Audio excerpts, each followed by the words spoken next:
Come see us on tour in Los Angeles, Honolulu, Dallas, Texas, Baltimore, Atlantic City, Cohoes, New York, and Providence, Rhode Island. Go to jimmydore.com for a link for tickets, and only there. All right, folks. Welcome to the Jimmy Dore Show. Keaton, Weiss, and Russell Dobular filling in for Jimmy this week. Big news today. The big news of the day, of course. The world lost a great one today. Justin Trudeau, Canada's prime minister. Justin, we hardly knew you. Exactly. It's been only 9 years.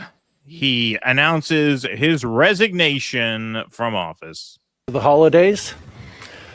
I've also had a chance to reflect and have had long talks with my family about our future.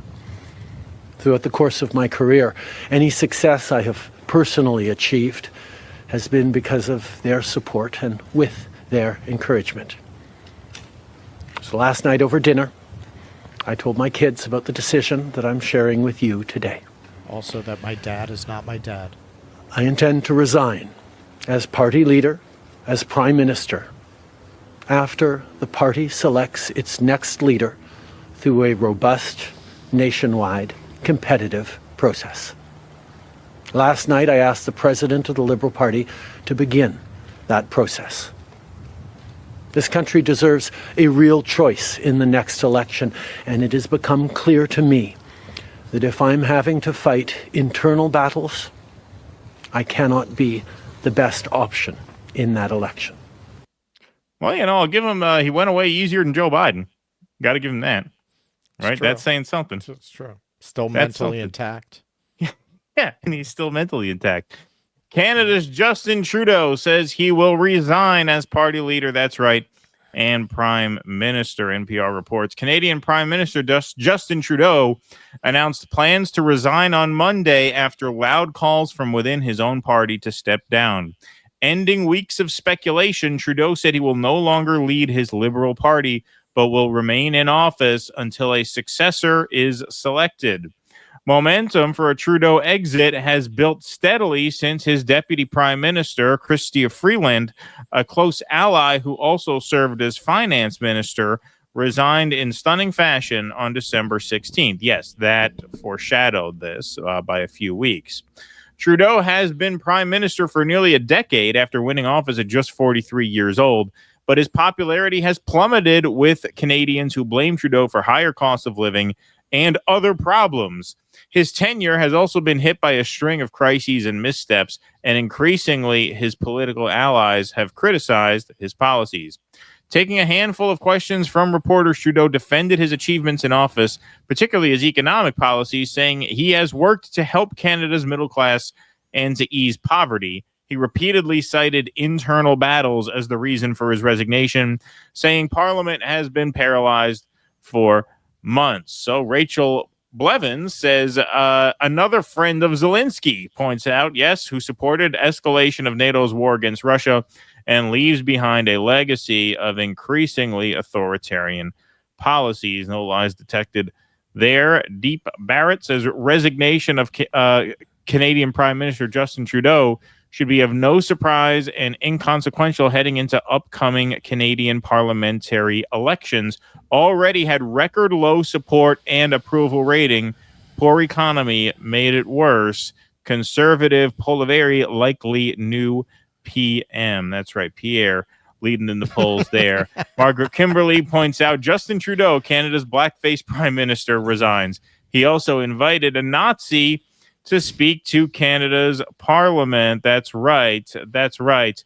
Maybe the reason, says Benjamin Rubenstein, disgraced Prime Minister Justin Trudeau is set to resign in shame is because he spent his time talking to genocidal freaks about things that aren't happening instead of doing his job and helping Canadians. There you go, highlighting that article there from just a couple weeks ago. Prime Minister Justin Trudeau speaks with President of Israel, Isaac Herzog. So we'll take a trip down memory lane to pay tribute to Justin Trudeau. Flat Out Truth says never forget what dictator Trudeau did to the truckers because they were unvaccinated and free. Here's this piece of video. Are faced with citizens' anxiety. We have a choice to make. Do we exploit that anxiety or do we allay it? because a fair and successful world is a peaceful one. We believe we should confront anxiety with a clear plan to deal with its root causes. You know, it never occurred to me until watching video with his voice and voiceover. He really does sound like an audiobook. He really sounds like a book on tape. Like, just listen to his voice. It sounds like a guy who gets paid to record audiobooks. And we believe we should bring people together around shared purposes, because what is the alternative? But the Germans were not being beckoned to Versailles to negotiate, but rather to have their fates determined for them. We will continue this in our next chapter. Boop. That's what it sounds like. It sounds like an audiobook. It sounds like a book on tape. Yeah, he doesn't seem like somebody with the skills to have not lost power 7 years ago. Like, it's amazing that he's been in power this long. Well, this is the other thing, man. You know, I remember back in like the, mid 2010s when he first burst onto the scene, he was a big heartthrob. Like the ladies loved him. The girls loved him. Him and Obama and these homoerotic tableaus. Yeah. Which, look, I mean, I'll say this. He seems like a fairly handsome guy, but the minute he opens his mouth, I mean, I'm sorry. Like, I don't see how it goes any further than that. To exploit anxiety? I mean, a one-night stand. To turn it into fear and blame? To reject others because they look or speak or pray differently than we do? Every single day, we need to choose hope over fear, diversity over division. Wow. Diversity over division in Canada, mind you. So, yes, that is quite the juxtaposition there of rhetoric versus that imagery of the trucker crackdown. CNN contributor Scott Jennings says, God bless those truckers. So as news broke of this, he thought of that very example that we just showed you right there. So let's play this. This is fairly brief. Gentlemen, thank you. I think. You want to talk about Justin Trudeau? I wanted to talk about Canada. You want to talk about Canada? God bless the truckers. That's what I'm saying. Well, there's a direct line from those truckers to what's happening today. Good riddance. I'm sleeping. It's only Monday. It's my first day back. This is hard on me. Sarah, please take it. I'm going to take it from here because guess what I'm going to do? Talk about Canada. Yes, ma'am. We've got some breaking news. Real professional newsroom they got going over there. Glenn Greenwald, yes, one of my favorite stories of 2024, maybe my favorite, was when Zelensky visited Trudeau and they went to the Canadian Parliament to give a standing ovation to a 98-year-old Ukrainian hero, quote unquote, who it turned out was a voluntary Nazi fighter for the Waffen SS in World War II. Yeah, who could forget this? A standing ovation for a Ukrainian veteran of the Second World War who fought the Ukrainian independence against the Russians and continues to support the troops today, even at his age of 98. Invited by House Speaker Anthony Rota to witness Ukrainian President Volodymyr Zelensky's address to Parliament, Yaroslav Hunka is one of his constituents. He's a Ukrainian hero, a Canadian hero, and we thank him for all his service. That was the jubilant scene Friday.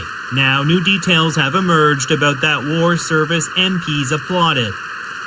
Hunka served in the 1st Galician Division, a volunteer unit commanded by the Nazis. The unit is complicit in the Holocaust. This Jewish human rights campaigner says there's no defending former soldiers like Hunka. You swore allegiance to Hitler, and you were involved with the massacre of civilians. So it doesn't matter if you try and claim that you were defending against communism. You were still involved with the Nazi war machine. Mm-hmm. The division's history is murky. Its volunteers united by a desire to take on the Soviet Union, says this academic. For them, the ultimate evil was Moscow occupation. Right. Communism, the ultimate evil, not Nazism. It's a common list of priorities, I should say, common ranking of priorities amongst the liberals. What did they say? Liberals will choose fascism over socialism every time. Yep. You want to see how badly Trudeau destroyed that country When was the last time you heard an American say, if so-and-so wins the election, I'm moving to Canada? Well, they don't say that anymore. They don't really say that anymore. That's true. You don't really hear that. No, you hear Donald Trump saying he wants to make Canada the 51st state. Yeah. Now they're like, I'll move to Greece. I'll move to Thailand. They don't say it. They don't say I'll move to Canada. That's true. You don't hear that as an example anymore. And then who could forget, obviously, Justin Trudeau blames Russian propaganda for Canadian Parliament honoring a Nazi. Yes, trying to spin the excuse machine here. Obviously, it's extremely upsetting that this happened. The speaker has acknowledged his mistake and has apologized. But this is something that is deeply embarrassing to the Parliament of Canada and, by extension, to all Canadians. I think particularly of Jewish MPs and all members of the Jewish community across the country who are commemorating Yom Kippur today. I think it's going to be really important that all of us push back against Russian propaganda, Russian disinformation, and continue our steadfast and unequivocal support for Ukraine, as we did last week with announcing further measures to stand with Ukraine in Russia's illegal war against it. You brought a great character example there too, as well. So Ryan Knight, who runs the Power to the People account, Proud Socialist, to me has it exactly right. Justin Trudeau announces he is resigning as Prime Minister of Canada. Liberalism is failing all over the world as the material conditions of the working class decline and reactionary forces on the right gain power.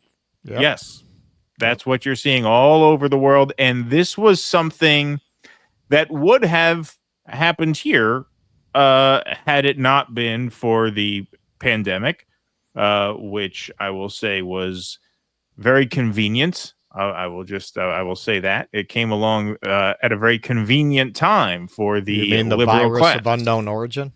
Right. Yeah. It came about at a very convenient time for the liberal class to sort of regain a foothold that they had lost and were going to lose again in a landslide here in the United States.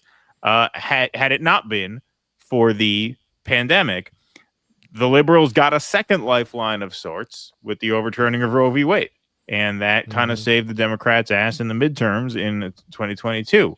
But now that we're 4 years out from COVID and you see a common trend is that governments in power during those pandemic into post-pandemic years are having a hard time maintaining power now. Parties who presided over that period of time are paying a political price because of how all of that was handled, not just from a public health standpoint, since every country kind of varied in that way, but economically. The shock to the system was just too great for these political parties to withstand. And now they are paying a very heavy price for it. Now, Trudeau's reign was, as we just saw, I mean, a tragic comedy of errors and of ridiculousness. But it's the same ridiculousness as the liberal class here, as the Obama years worldwide into the Biden years worldwide. Yeah, absolutely. Absolutely. This is a real sea change of a year all over the world. And unfortunately, in my opinion, as someone with left politics, the populist left has not been able to gain that foothold. It's easier for populist right-wing parties to do that because populist right-wing parties, as we just went over in very thorough detail with Whitney Webb, do not challenge the consolidation of capital. No, and they don't face the same resistance. Right. So they don't face the same resistance because Palantir can work with Donald Trump. Right. Right. They can work better with Donald Trump. They can work better with Donald Trump if they strip all the pretense of democracy and they don't have to pretend and equity and all that shit. Right. They don't have to keep the mask on anymore. And so it's a lot more easily integrated with capitalist power structures than any populist left movement. But as Ryan points out here, liberalism just couldn't hold. And this is something, I feel vindicated about. I'm not happy about it, but I do feel vindicated. This is what we have been saying for now just about a decade since Trudeau took power. I mean, in 2015, we were saying you are not going to be able to gloss over the cruelties of capitalism with a sort of, I will say, benign neoliberalism, because you can have neoliberalism of the Reagan variety or the Obama, right? You're not going to be able to smooth that over for much longer. This is going to implode. Liberalism will implode. And now it has imploded. And now we're here. We would have been here 4 years ago. There's not a doubt in my mind. Absent COVID, we would have been here 4 years ago. That gave them a lifeline. They were not able to seize control of power for long because they are ultimately uninterested in improving the material conditions of working class people. They are just totally uninterested in that. And now they're paying a price all over the world. Right. Well, there's no rationale for a Wall Street owned left party. And that's been the problem with neoliberalism around the world. In America, you have a particularly extreme and blatant version of it, but it's been the same everywhere. Neoliberalism is basically selling out the state to capital. And covering up that process by appealing to culture war issues, keeping people distracted with these increasingly bizarre and arcane debates where you've completely left the normal range of human concerns when you're talking about whether children should be at drag shows. But that's what they want. They want you fighting over these just absolutely pointless ideas that don't really affect 99.99% of people. Anything to avoid a discussion about economics. For the right wing, who don't give a shit about these people either, because their whole philosophy, because their whole ethos is bootstraps and pull yourself up and make your own way, they don't really have to offer anything. They just have to sell this mythos. Yeah, no, look, you get rid of the immigrants and you close the borders and you crack down on the criminals and hey, it's going to be jobs for everybody. Right? Don't you want to be self-sufficient? And hey, you know, in America, things got bad enough that finally the women said, you know what? If I need an abortion, I'll take a bus. Right. I'm just not voting for this anymore. And that was it. That was it. There's no rationale for their existence. And really, as people started to find out pretty quickly, there's no real rationale for supporting these right-wingers either, but there's less of an obvious ideological inconsistency. They're promising something. It seems more plausible, whereas the liberals are just love Trump's hate. You know, there's just nothing there. Right. It's all you're basically making an appeal to emotion. That's basically what liberal politics is. Virtue. It's all an appeal about to virtue. Yes. And, you know, on the right side of that, you know, on the right side of things, as you talked about, they just have to package a certain mythos. Well, we just have to put things in your hands, right? As the individual. And if things are in your hands as the individual, then guess what? If it doesn't work out for you, whose fault? It's on you.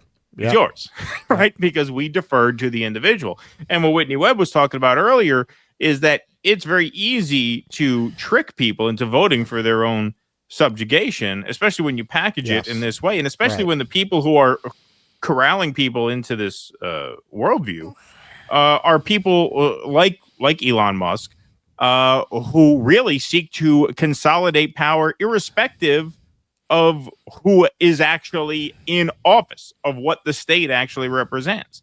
Once tech grows to the point where it can exert the kind of influence over the society that it now does, it becomes much less important who the president is, right? And so that game plan fuses very nicely with this sort of libertarian worldview, with this sort of libertarian orthodoxy that defers so much to the private sector anyway. Right. And here you are. And this is going to happen all over the world. And, you know, there's talk about, you know, Donald Trump he's now tweeting Canada should become the 51st state. As bad as Trudeau has fucked shit up, I'd be shocked if you have popular will saying that Canadians want to join the United States. Why? Because at the end of the day, after all said and done, if Canada were to join the United States, you know what they would lose? Healthcare. Healthcare. Right. Yep. Exactly. So at the end of the day, that's what you're being corralled into, right? Yep. When you turn power over to the right wing, you're giving up your healthcare, right? I mean, and which is going to make your life so much harder. And so it's a sad situation, but it's something that we saw coming for a decade. We've been screaming this was going to happen for a decade now. Ignored, smeared. How will breaking up the banks stop racism? Hillary Clinton said. Well, not breaking up the banks didn't stop racism either, did it? Well, no. And if you remember, they were gleeful about getting rid of us. Remember Chuck Schumer? Oh, for every blue-collar Democrat we lose, we're going to pick up 2 Republicans in the suburbs. I remember all these mindless libs say, we don't need you. We don't need you, Pete. We don't need you, Bernie Bros. And we told them, like, you're going to see, man, you're losing a generation of voters. You're not just losing voters in this election. You're creating a structural disadvantage that in the end is going to bite you in the ass. And it did. That materialized too. I mean, look at who the core constituencies of the Bernie campaigns were: Latinos and young men. Right. And where did Trump make the biggest inroads this time? Latinos, young men. Boom. Yep. That tells the story. Have you all heard about Armra colostrum? You've all heard of it by now, right? It's been the best kept secret of industry insiders for a while. But word's finally getting out, and for good reason. Armra colostrum is everywhere these days. And when I first heard about it, I thought it was almost too good to be true. Thousands and thousands of people reporting absolutely transformational health benefits, tens of thousands of 5-star reviews, and life-changing stories. Colostrum is the first nutrition we receive in life, and it's an exclusive source of all the essential nutrients we need in order to thrive. Armra colostrum is a proprietary concentrate of bovine colostrum that harnesses over 400 functional nutrients. Armra colostrum has been known to strengthen immunity, improve gut health, ignite metabolism. I need some metabolism igniting, I'll tell you that. Vitalize hair growth. I could certainly use that. Enhance skin radiance. Who doesn't need that? I bet you Dr. Drew takes this because he's got fantastic skin. Mm-hmm. And fuel performance and recovery. We worked out a special offer for my audience. You can receive 15% off your first order. Go to tryarmra.com/Jimmy or enter Jimmy and get 15% off your first order. That's tryarmra.com/Jimmy. Come see us on tour in Los Angeles, Honolulu, Dallas, Texas, Baltimore, Atlantic City, Cohoes, New York, and Providence, Rhode Island. Go to jimmydore.com for a link for tickets, and only there.